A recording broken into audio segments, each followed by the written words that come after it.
Bonjour, today I am in the City of Lights, Paris, and I'm here on a mission to find how this famously car-clogged traffic nightmare transformed into a cycling haven faster than almost any city in history.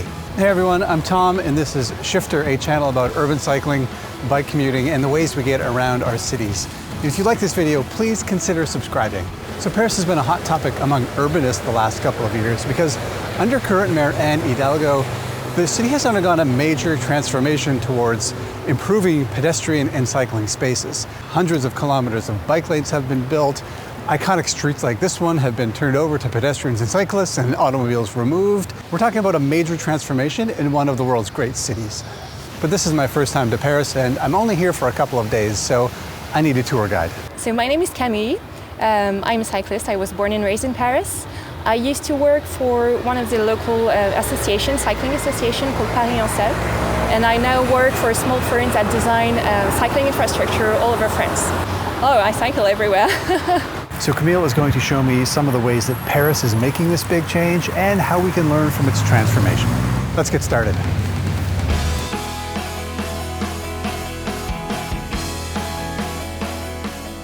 Okay, we just got drenched with rain, which is bad, but there's a rainbow, so that's good. Yeah. But that's not why we're here. Why are we here? What is this place? So this is La Place de la Bastille, Bastille Square.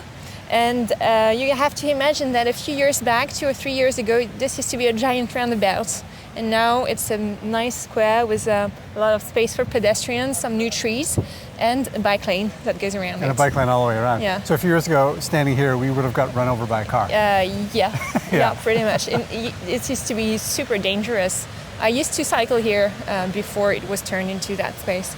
And it was really, really complicated to cross the square when you were on a bike. And dangerous, I would imagine. And super dangerous, yeah. Yeah. Cars coming from all of the directions. Right. So one of the changes that's happening in Paris, this is an example of like just rearranging or reallocating the space, I guess. Exactly, yeah, in favor of pedestrians and people living there, not cars. Right. And this is a pretty nice square and like a nice piece of really like nice, a public space that people can use. Oh, good. Wow, that's a pretty impressive change. And there's a rainbow. And there's a rainbow. Yes. Well, it's almost gone now. Almost gone now, but we got it.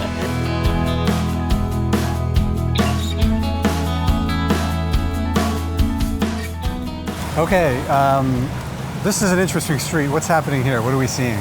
So we have a bike lane right here next to us. Yeah. That didn't used to be here. It's, I think, 3 or 4 years old. And before that, this street had really narrow sidewalks, more lanes for cars, and they removed some lanes to make some space for the bike lane here and more space for pedestrians as well. Right. And since then, the number of people cycling and the number of pedestrians has gone up. And businesses are pretty much flourishing and thriving. You mean without car parking, the businesses didn't all go bankrupt? They didn't. No. That's weird, right? Weird. It's funny how this seems to happen over and over again, doesn't it? In streets like this, right? So we're seeing the same thing in Paris. It's the same in Paris, yeah. Businesses are thriving when you build bike lanes.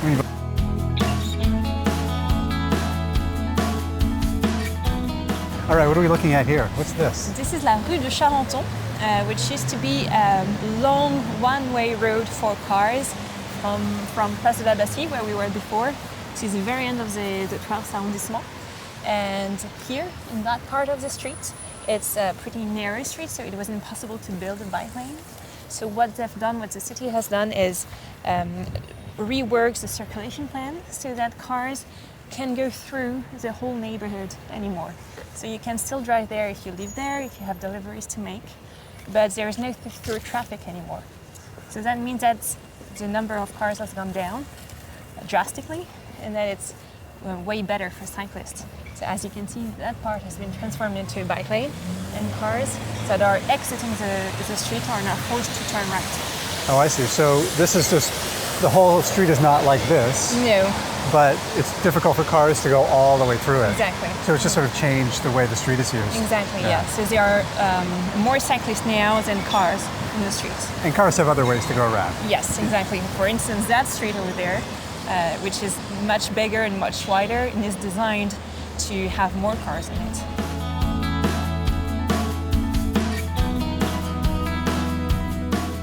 Okay, so this is the same velo route that we were just on. Yes. But this is an interesting spot here. What's happening here? So while they built the Velorue and changed the circulation plan, they redid this small square. This used to be a roundabout, so the fountain was already there, but cars went around it. Right. So if you were on foot, there was no point in getting by the fountain because there was nowhere to sit and there were cars all around you. And now they've changed it, so it's a small square for pedestrians. They've planted trees and greenery everywhere. It's much nicer than it was before. Shows you can do a lot with not a huge amount of space, huh? Exactly, yeah. So it's an interesting example of what you can do in a street that's narrow, not wide enough to implement a bike lane. You can still do stuff for cyclists. Right. And what's this green diamond? Oh, it's the signage that tells you that you're entering a Velorue. We call it the Zelda Emerald because it's green and looks like an emerald. It looks like it's from Nintendo. Yeah.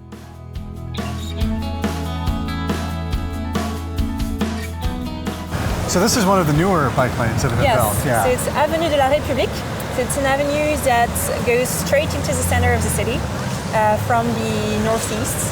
And it's been equipped with 2 bike lanes on both sides. And it was, I think, opened last year. And it's a great bike lane. Do you get the sense that the city is thoughtful about where it places bike lanes, or is it kind of haphazard all over the place? No, there's really they're really trying to implement a network of bike lanes on all of the big major arteries of the city. So it's really designed in a way that makes it efficient and easy for people to get around on a bike. The network is currently being built out. Are there still gaps in the system? There are still gaps, which you don't get to see today because we're mainly riding on bike lanes. So I have a good tour guide. And it's easier here in the eastern of the city because there are more bike lanes implemented. But in the west of Paris, there are still a lot of gaps.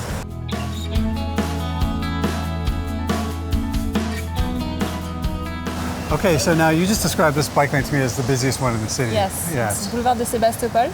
Yeah. It's 5 or 6 years old now, and it's super crowded. Yeah, as we can see on the bike counter, it gets a lot of traffic, even today on a Sunday that's cold and rainy. So it's only less than 5,000 today. Usually gets around 20,000 a day. 20,000 a day, yeah, that's significant. So are we getting to the point in Paris where bike lanes like this have almost outgrown their size and usefulness? Yes, and this one I tend to avoid when I'm on my own because it's too packed. Oh, really? And not super comfortable because some parts like here are quite wide, but some are narrower. And with that number of cyclists on it, it's not wide enough. So I guess we must be getting to the point where they need to think about widening it or adding some parallel routes or something like that. Probably adding a different lane on the other side of the street that would make 2 lanes on both sides. Right, because this is bi-directional. Yes. Yeah, I see. Okay, well, speaking as a North American, having a bike lane that's too busy is a good problem to have. It is quite a good problem to have. Yeah, okay, great.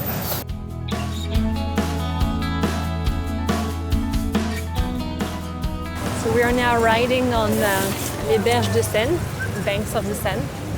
And this used to be a motorway with 2 lanes, very busy and noisy lanes. Pretty much a highway right in the middle of the city, in the heart of the city. And this was converted into a pedestrian area that cyclists are welcome to use. During the previous term of Mayor Anne Hidalgo. It's amazing. It's a breeze to be here. It's just such a reprieve from the city. You get such good views as well. So do you think when this was converted, it was politically significant? Did it mark a turning point for the city? It was very significant. It's probably the one change that people remember from Anne Hidalgo's first term. And it was announcing a lot of changes in the city as well.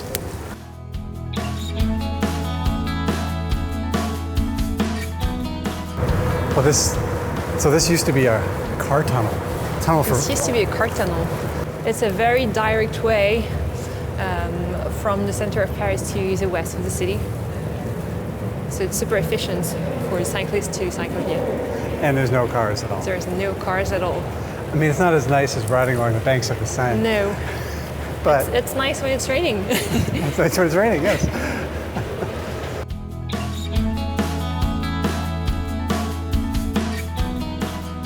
So this is not the most pleasant street to ride your bike on, but it's an iconic location. Yes, Yes. It's the Champs-Élysées, Champs-Élysées. yes. Yeah. But even this has changed recently, hasn't Yes. it? So we now have 2 bike lanes on both sides of the Champs-Élysées. And there are still 6 lanes for cars, so it's still allowed. Yes. And there's some paved stone on the ground, so it gets a bit bumpy. But it's still a major change to compared to what it was like before, what it was like before, because we had no bike lanes at all. Before, the only time you ride your bike on here is if you're about to win the Tour de France. Yeah. Yeah. So this maybe is not the best bike lane in Paris, but it's an important one? It's very important because the Champs-Élysées is actually streets that connects the west to the center of Paris. So for cyclists, it's the one way to go if they want to reach the center of the city. Right. Like you said earlier, maybe emblematic of the changes that we've seen here. Emblematic of the changes, a very important part of the cycling network as well. Yeah, great.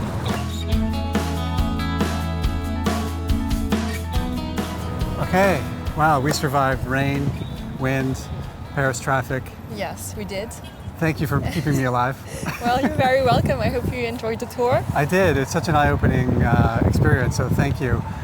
One final thought is, like, if you think more broadly about the changes that Paris has gone through the last couple of years, what do you think is the biggest impact? What's the biggest change that you've seen citywide? What has all this done to the city? Honestly, I think on a bigger scale, it makes the city more livable. And, you know, Paris is a very dense city. Sometimes you tend not to get enough space in your daily life. And being able to cycle safely, not everywhere yet, but in most places, is really something that brought me, and I think other people, moments of liberty and autonomy. And that's really important. And, you know, cycling in this environment, it makes you happy because it's difficult to get tired of that landscape. Yeah. Well, that's a beautiful notion to end on. Thank you very much for your time today. Thank you for showing me around Paris. Thank you, Tom. And my thoughts on the city after being here just a few days is, I have a few. One is that I'm pretty amazed by the number of cyclists already. I just stopped and watched rush hour this morning and was blown away. Some of these streets are getting 20,000 cyclists a day. But the overall feeling I got from Paris right now is that it's a city in transition. There are some bike lanes that feel really safe and easy and complete, but there are quite a few still that feel a little dangerous, a little sketchy, and sort of like a work in progress. And I can't help but think that's just because the city is prioritizing speed over perfection at this point. It feels like the city is just putting in as much bike infrastructure, identifying as many bike routes as possible as quickly as they can to get them done.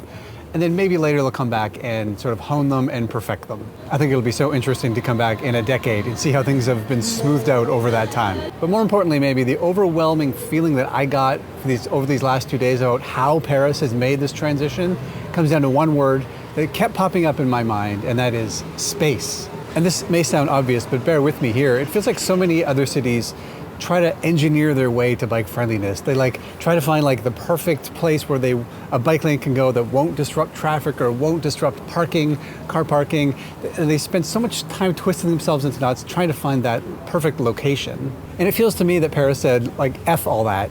We want to give cyclists space, let's give them space. And the most obvious example to me is the street behind me. This is Rivoli. This is one of Paris's great shopping high streets. And when the city decided to put bike lanes on here, they put bike lanes. They went all out.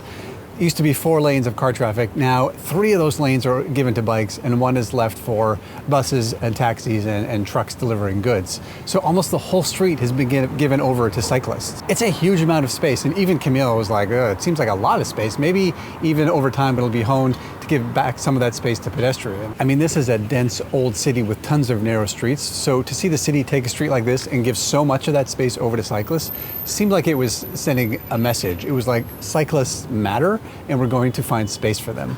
And it's such a different approach from what we see in North America. And that argument that North American cities can't find space on roads just seems absurd when you see what's happening here, where space is at such a premium. So that's my quick impression of cycling in Paris. I've been very inspired by what I've seen here. I'm leaving with lots of new ideas, and I hope you got something from this video as well. Thanks for watching. I'll see you next time.